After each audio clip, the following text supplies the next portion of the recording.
C'est la 69e édition d'une course légendaire en nocturne aux portes de l'hiver, le rendez-vous idéal pour 17 000 fondus de trail nocturne. Saint-Étienne et Lyon, deux villes françaises au cœur de la région Auvergne-Rhône-Alpes, célèbrent pour cette mythique Saint-Élion.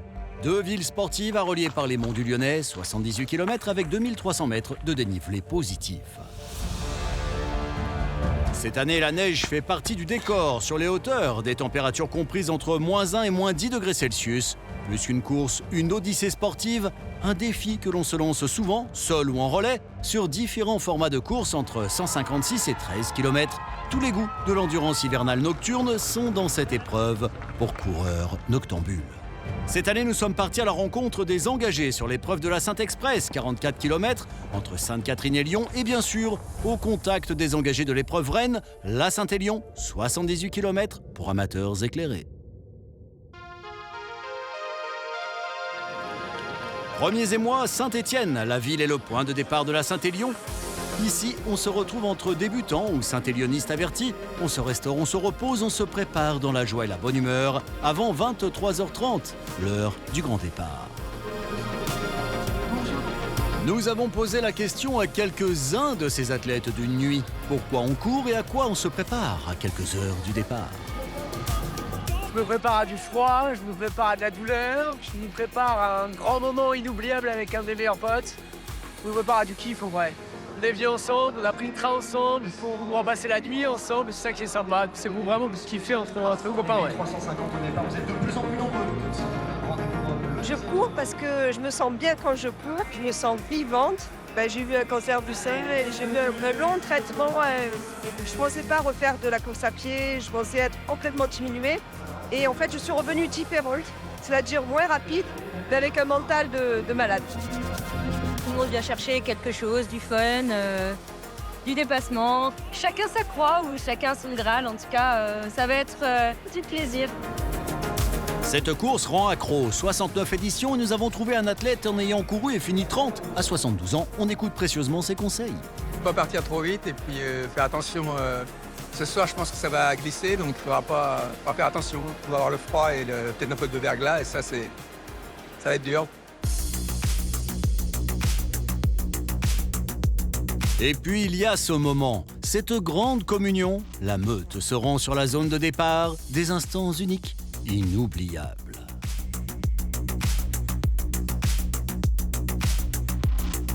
Chaque départ est différent. Cette année, pas de neige, pas de pluie, mais une armada de drones qui constelle le ciel avant le démarrage de la Saint-Élion 2023. Un spectacle inédit qui a ravi les 17 000 paires d'yeux présents au sol.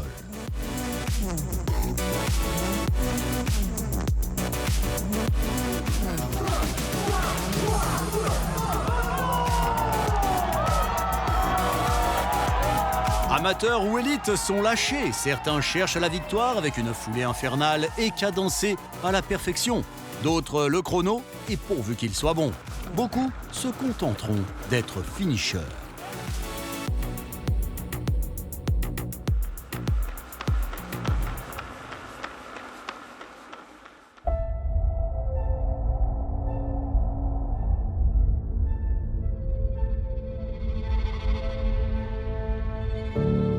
Très vite, l'asphalte stéphanois se dérobe. On sort de la zone urbaine pour plonger dans les chemins et les forêts des monts du Lyonnais. 65% de la course est sur sentier, 35% sur route. La prochaine métropole est à environ 69 km. Courage! Avec l'évolution des matériels, les lampes frontales sont devenues puissantes et endurantes. Le célèbre serpent lumineux n'en est que plus visible.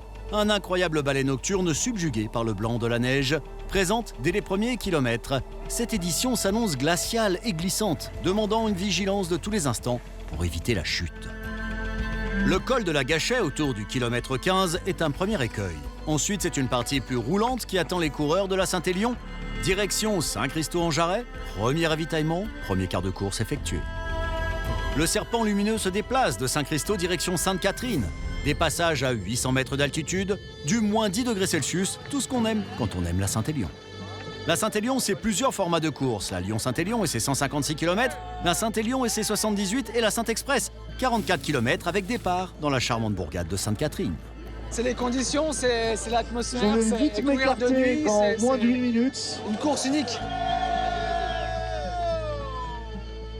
J'ai des copains qui font la Lyon-Saint-Élion et du coup je les ai ravitaillés et j'en ai profité pour faire quand même un format et ensuite je retourne les ravitailler. C'est une course que j'ai très vite eu envie de faire et je reviens parce qu'à chaque fois l'ambiance est hyper sympa.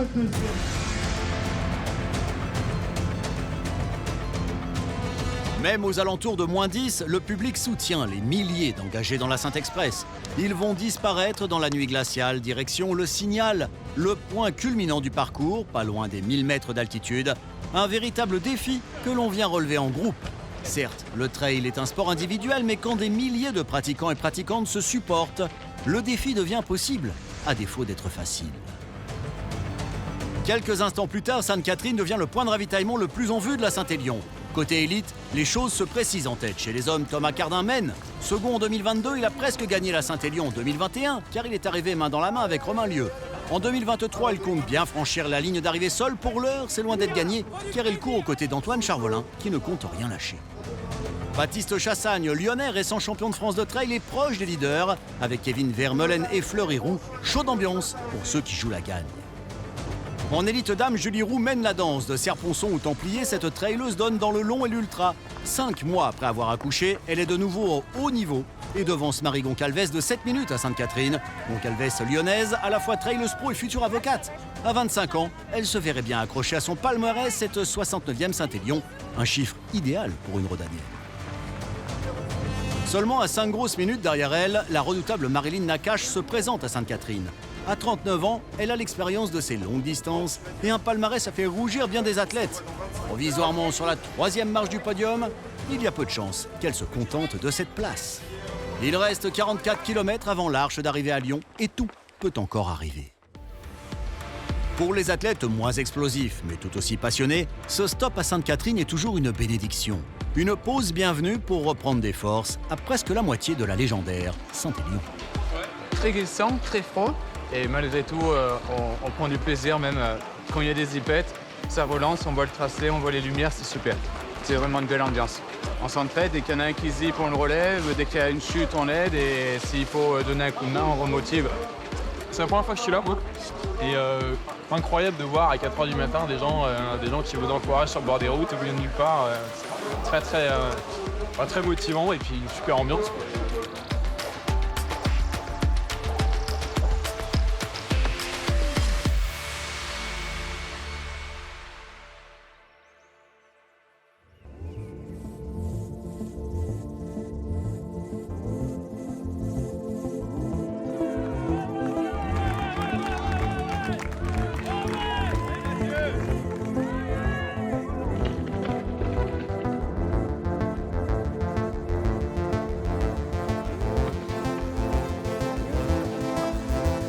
Une fois passé le Signal et la partie enneigée, on arrive au kilomètre 45.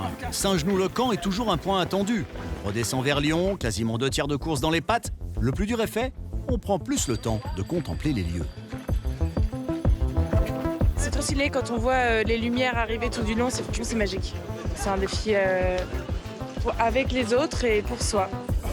On vient des 4 coins de France vivre cette expérience unique, mais la réputation de la Saint-Élion a franchi les frontières et les océans. Dans mes Andes péruviennes, on peut rencontrer ce genre de conditions météo. Ce n'est pas si différent. Mais les chemins et les paysages sont très différents ici.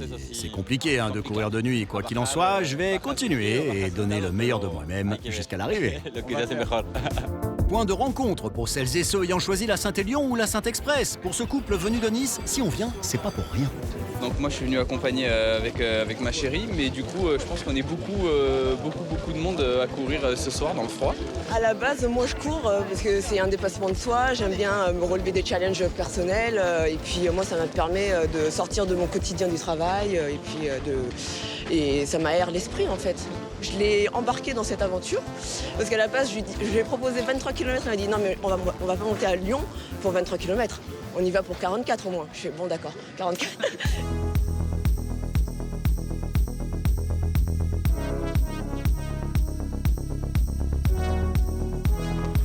À ce stade, plus de 50 km ont été parcourus pour les engagés dans la Saint-Élion classique. Les lumières de la métropole lyonnaise se rapprochent. Quand les aqueducs romains de Bonan se montrent, c'est que l'on entre dans les faubourgs de Lyon. Là, quel que soit son état, on sait que le statut de finisher est à portée de foulée.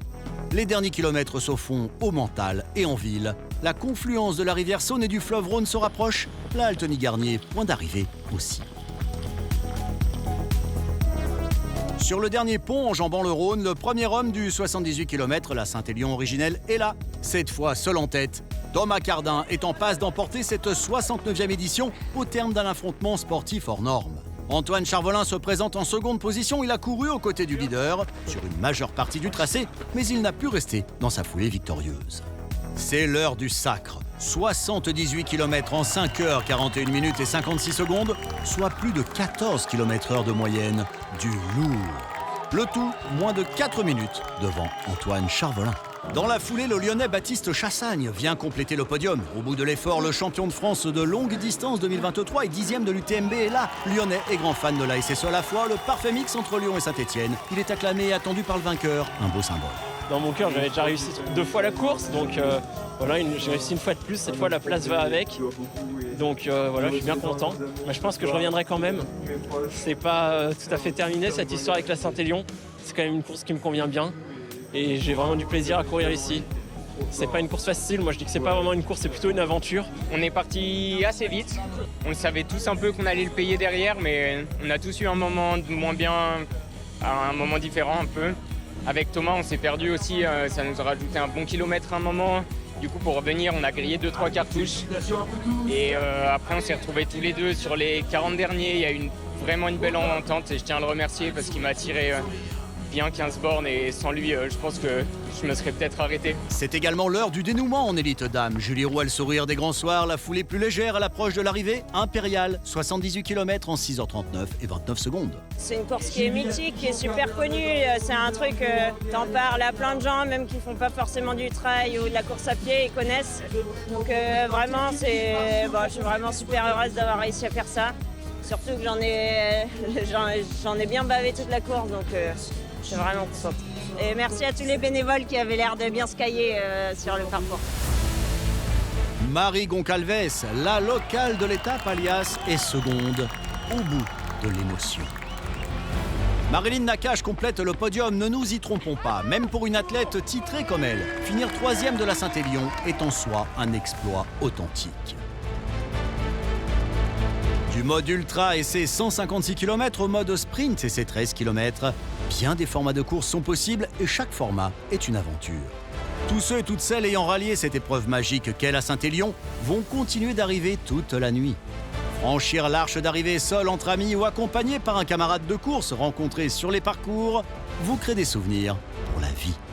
Rendez-vous en 2024 pour la 70e édition. Peut-être serez-vous de la partie. Entraînez-vous, osez le défi Saint-Élion et souvenez-vous, en matière de rando raid ou de trail, rien ne s'oppose à la nuit.